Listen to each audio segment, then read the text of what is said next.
નમસ્કાર મિત્રો, અમારી ચેનલ બુદ્ધા ટીચર્સમાં આપનું સ્વાગત છે।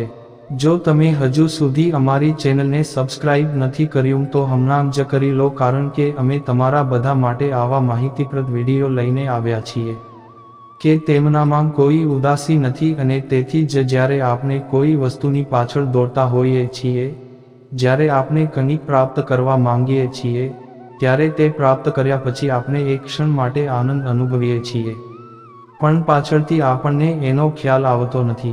એ સુખ દુઃખમાં ફેરવાઈ જાય છે, અને એ જ રીતે આપણે એક વસ્તુથી બીજી અને ત્રીજી વસ્તુ તરફ દોડતા રહીએ છીએ, કારણ કે આપણને લાગે છે કે જો આપણને તે વસ્તુ મળશે તો આપણે સુખી થઈશું, પણ વાસ્તવમાં એ જ સુખ આપણા દુઃખનું કારણ બને છે, જેના કારણે આપણું મન અશાંત થઈ જાય છે।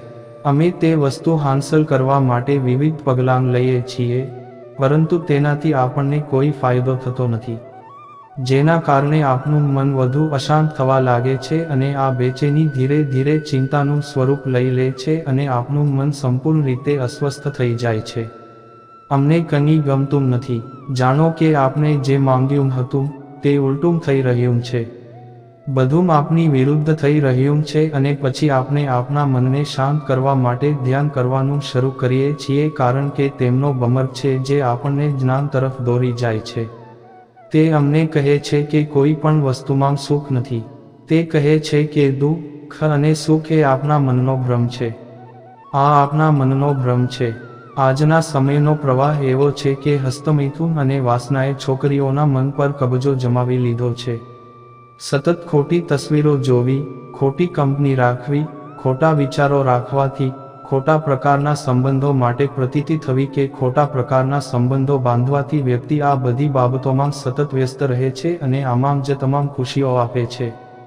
તે જાણતો નથી કે આ માર્ગ ચોક્કસપણે તેને પતન તરફ લઈ જશે। જે વ્યક્તિ આ બાબતોથી વાકેફ છે અને તેને યોગ્ય રીતે બ્રહ્મચર્યનું પાલન કરવાની પ્રેરણા મળી છે, તેમની પાસે તક છે, પરંતુ તમે સમજો છો કે મોટાભાગના લોકો હજી પણ તે જ માર્ગ પર છે જે લોકો તે માર્ગ પર છે।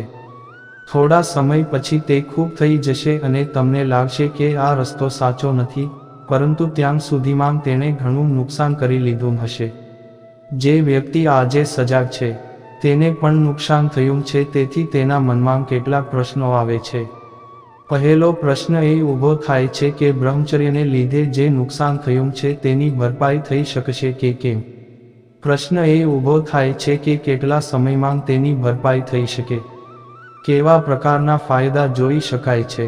આ પ્રકારના અનેક પ્રશ્નો પ્રાપ્ત થાય છે।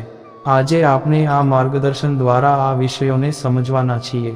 પ્રથમ પ્રશ્ન એ છે કે બ્રહ્મચર્ય નૃત્યની ભરપાઈ કરવામાં કેટલા દિવસો લાગશે? એવું વિચારો કે તમારા ઘરમાં કેટલાક કપડાં છે। કેટલાક કપડાં એવા છે જે તમે પહેરો છો, ત્યાં એક કાપડ છે જેનો તમે સફાઈ માટે ઉપયોગ કરો છો। તમારે કોમેન્ટ સેક્શનમાં વાર્તા અવશ્ય જણાવો, અને જો તમને ગમતી હોય તો આ ચેનલને અવશ્ય સબસ્ક્રાઇબ કરો અને નોટિફિકેશન દબાવો। ત્યાં સુધી આગળની વાર્તામાં ધ્યાન રાખજો।